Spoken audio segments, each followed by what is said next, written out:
দিনটা ছিল সানডে, আর সানডে মানেই কুছ তো স্পেশাল বানতাই হ্যায়। তাই আর দেরি না করে ঝটপট চলে গেলাম ফ্রিজে কী আছে দেখতে।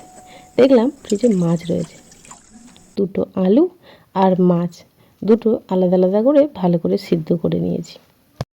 আর সেদ্ধর সময় সামান্য পরিমাণে নুন আর হলুদ দিয়েছিলাম। এরপর দেখুন মাছগুলো সিদ্ধ হয়ে গেছে। এবার নামিয়ে কাঁটা বাছার। আপনারা করলে পেটি মাছে করার চেষ্টা করবেন, কারণ এই ধরনের মাছে কাঁটা বাছতে ভীষণ ধরনের সমস্যা হতে পারে। পেঁয়াজ, আদা, রসুন, কাঁচা লঙ্কা আর ধনেপাতা লেগেছিল।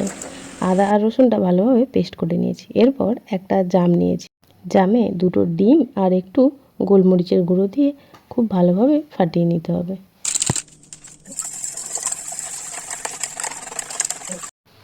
সেদ্ধ করা আলুটা স্ম্যাশ করে নিয়েছি। এরপর কড়াইয়ে তেল দিয়ে ফোড়নে গোটা জিরে দিয়েছি। তারপর একে একে পেঁয়াজ, আদা বাটা, রসুন বাটা, কাঁচা লঙ্কা, সামান্য পরিমাণে হলুদ, গুঁড়ো লঙ্কা, ধনে গুঁড়ো আর অল্প পরিমাণে গরম মশলা দিয়ে ভালোভাবে নেড়ে চেড়ে এরপর মাছটা আর সেদ্ধ করা আলু দিয়েছি। স্বাদ ব্যালেন্সের জন্য সামান্য একটু চিনি দিয়েছিলাম, আর শেষে ধনেপাতা দিয়ে নামিয়ে দিয়েছি।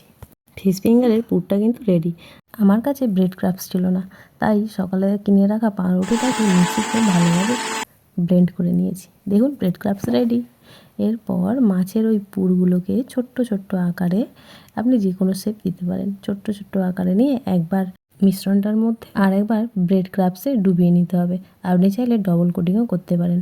ব্যাস, আমাদের ফিশ ফিঙ্গার রেডি। এরপর কড়াইয়ে তেল দিয়েছি আর একে একে লো ফ্লেমে সবগুলো ভেজে নিয়েছি লাল লাল করে।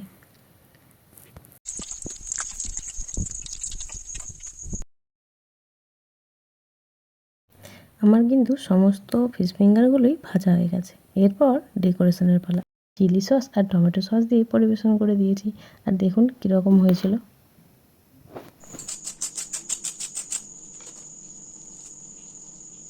ভিডিওটা এইটুকুই। কেমন লাগলো জানাতে ভুলবেন না কিন্তু। টাটা।